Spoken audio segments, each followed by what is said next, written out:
Hi friends, part 1లో అయితే మేము bike తీస్తాము, ఏమేమి రెడీ చేసుకున్నాము అనేది చూపించాను కదా.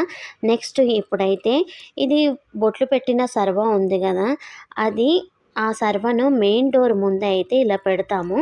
పెట్టిన తర్వాత దాని చుట్టూ నవధాన్యాలు అయితే చుట్టూ కాదు 5 సైడ్లు అయితే పోస్తామన్నమాట. ఇక్కడ కనిపిస్తున్న విధంగా పెట్టి నవధాన్యాలు అలా పక్కన పెట్టేసుకున్న తర్వాత 5 చోట్ల దానిపైన ఆకు, ఒక్క, వెల్లిపాయ, గౌరమ్మనైతే పెడతాము.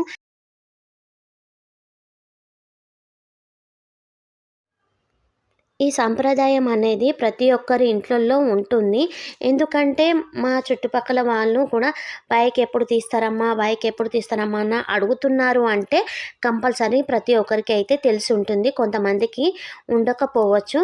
సో అందుకోసమని అయితే చెప్తున్నాను. ఈ బైక్ తీసేది ఎందుకంటే డెలివరీ అయిన అమ్మాయి ఇలా బైక్ తీసే వరకు కిచెన్లో స్టవ్ కానీ జాడకట్ట కానీ ఏవి ముట్టుకోకూడదు అనమాట. ఇలా తీసిన తర్వాత 28 డేస్ ఫంక్షన్ అయిపోయిన తర్వాత కిచెన్లోకి ఎంటర్ కావచ్చు అని అర్థము. అప్పటి వరకు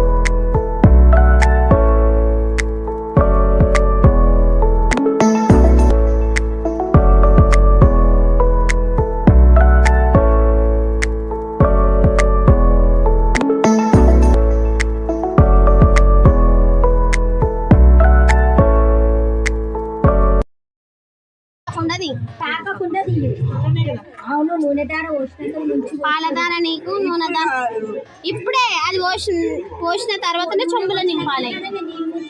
అవును అవునంతమ్మా, అవి నూనె సమానం ఉంటాయి కదా, నూనె పోయాలి, నూనె పోయాలి. సో ఇలాగా బైక్ అనేది మేమైతే తీస్తాము. అలాగే నింపిన చెంబులో నీళ్ళు, ఇంకా ఆకు, ఒక్క, గౌరమ్మ ఉంది కదా, అది ఎవరు తీసుకుంటారు, ఎందుకోసం తీసుకుంటారు అనేది, ఏం చేస్తామనేది నెక్స్ట్ పార్ట్ 3లో అయితే చెప్తాను. చూస్తుండండి. మీకు ఈ వీడియో కనుక నచ్చినట్లయితే లైక్, షేర్, కామెంట్, సబ్స్క్రైబ్ చేయండి. బెల్ ఐకాన్ మాత్రం